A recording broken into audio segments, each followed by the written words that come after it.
Most people are trapped in chronic survival mode because even when they manage to stabilize their lives, they refuse to let their minds rest. You pay the past due bill, you fix the broken schedule, you get through the difficult conversation, but your brain is already sprinting into next week, looking for the next catastrophe. You are constantly waiting for the other shoe to drop. You have survived the storm, but you are still vibrating with the panic of the waves. Genesis 1:10 shows us that the final step of overcoming chaos isn't just building a foundation, it's having the courage to stand on it and breathe. Genesis 1:10 says, "And God called the dry land earth, and the gathering together of the waters he called seas. And God saw that it was good." Look at what the Creator did the moment the ground appeared. He categorized the map. He named the solid earth and the fluid seas. He drew a permanent psychological boundary line between what was ordered and what was still uncertain. And then he stopped. He looked at the structure he built right in the middle of the ocean, and he declared, "This is good."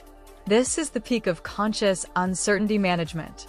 You have to train your brain to recognize the order you have established, instead of obsessing over the variables you haven't fixed yet. How do you call it good when the seas of life are still roaring around you? You use the "I do this anyway" principle to force your nervous system to land.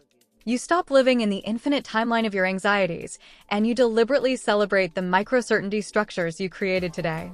You stand on your dry land and you name it precisely. The long-term future is still unknown, but you completed your morning routine?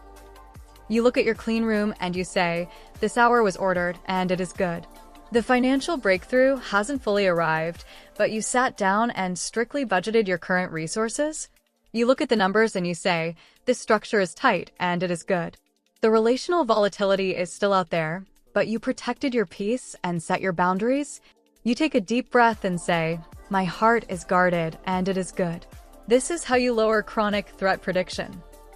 Your body trusts physical experience over mental abstractions.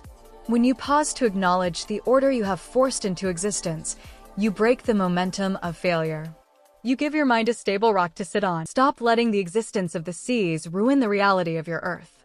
The open variables of your life are allowed to exist out there, but they do not define the ground you are standing on right here. You are an image bearer of the Creator.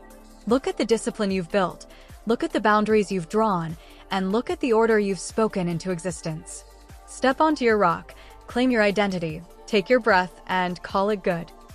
If silver and gold you have not, what you do have still carries power. A like, a subscribe, or a comment of encouragement. Peace to you, and see you in the next message.